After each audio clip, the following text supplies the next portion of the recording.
Hi friends, রাজ্য সরকারি কর্মচারীদের যে 4% ডিএর যে নির্দেশিকা জারি হওয়ার কথা ছিল, আপনারা জানেন আজকে 10 তারিখ। এখনও কিন্তু আটকে থাকলো সেই নোটিফিকেশান। এখনও পর্যন্ত আমরা সেই 4% ডিএর যে বৃদ্ধি হয়েছিল, বৃদ্ধি করার কথা বলা হয়েছিল বাজেটে, তো তার নোটিফিকেশান এখনও দেখতে পাচ্ছি না। কী বিষয় জানা যাচ্ছে এই মুহূর্তে সেই আপডেট আমরা নেব। রাজ্য বাজেটে যে ঘোষিত অতিরিক্ত 4% মহার্ঘ ভাতা, সেটা কার্যকর হওয়া নিয়ে কিন্তু এই মুহূর্তে তীব্র অনিশ্চয়তা তৈরি হয়েছে। গত ফেব্রুয়ারি মাসের 5 তারিখে যে অন্তর্বর্তী বাজেটে রাজ্য সরকার কর্মীদের জন্য এই ভাতার কথা ঘোষণা করেছিল, কিন্তু গতকাল পর্যন্ত তো কোনো কিছু দেখতে পাইনি। এখনও পর্যন্ত কোনো নবান্নের যে অর্থ দপ্তর, সেখান থেকে কোনো অফিসিয়াল নির্দেশিকা প্রকাশিত হয়নি। এর ফলে কি হচ্ছে না, এপ্রিল মাসের যে বেতন, সেই বেতন কিন্তু এই বর্ধিত যে ভাতা সেটা যুক্ত হওয়ার এক প্রকার অসম্ভব হয়ে যাচ্ছে। কেন, এটা যুক্ত হওয়ার সম্ভাবনা খুব একটা নেই। তার কারণ এখনও পর্যন্ত যে অফিসিয়াল নোটিফিকেশান আসেনি। তো তা নিয়ে এবার ক্ষোভের সৃষ্টি হচ্ছে রাজ্যের শিক্ষক এবং সরকারি কর্মীরা যা রয়েছেন তাদের মধ্যে।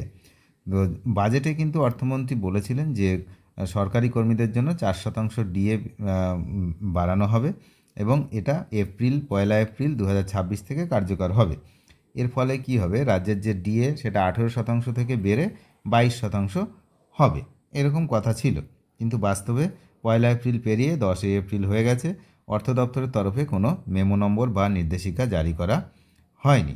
তো এই নির্দেশিকা প্রকাশ না হওয়ায় সরাসরি প্রভাব পড়বে কর্মীদের এপ্রিল মাসের যে বেতন তার উপরে।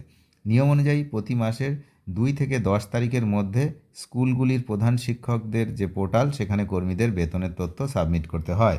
তো আজকেই হচ্ছে সেটা লাস্ট দিন, তো আজকের মধ্যে সাবমিট করতে হবে। সুতরাং বকেয়া বলছি, যেটা বর্ধিত ডিএ, সেই বর্ধিত ডিএর এই মাসে পাওয়ার সম্ভাবনা থাকছে না। তো 9 তারিখ পর্যন্ত, অর্থাৎ গতকাল পর্যন্ত কোনো নির্দেশিকা তো আসেইনি। তো প্রধান শিক্ষকরা কি হয়েছে, তাদের বাধ্য হয়ে তাই সেই পুরনো যে 18% হারেই বেতন বিল জমা দিচ্ছে। তো আবার কি না, মে মাসের শুরুতে যে বেতন কর্মীদের ব্যাঙ্ক অ্যাকাউন্টে ঢুকবে, তাতে এই অতিরিক্ত 4% ডিএ তাহলে থাকবে না।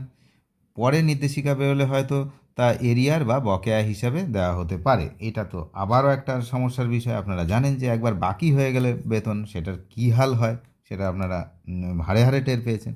তো সুতরাং বাকি যদি একবার হয়ে যায়, সেক্ষেত্রে সেই টাকা উদ্ধার কিভাবে হবে সে নিয়ে আবার আরেক চিন্তা, আবার মামলা মোকদ্দমাতে জড়াতে হতে পারে।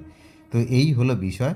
তো যদি এখন 4% ডিএর যদিও হচ্ছে না, তাহলে পরে সেটা কি হবে না, এরিয়ার বা বকেয়া হিসাবে দেওয়া হতে পারে। অথবা কি হয় না, সরকারের তরফে ফের কোনো পোর্টাল খুলে সংশোধন করার নির্দেশও দেওয়া হতে পারে। তবে এখনও যদি নির্দেশিকা প্রকাশ করা না হয়, তাহলে HRMS-এ আপডেট করা যে এপ্রিল মাসের বেতন, তাতে কিন্তু এই বর্ধিত ভাতা যেটা রয়েছে 4%, সেটা কিন্তু পাবেন না।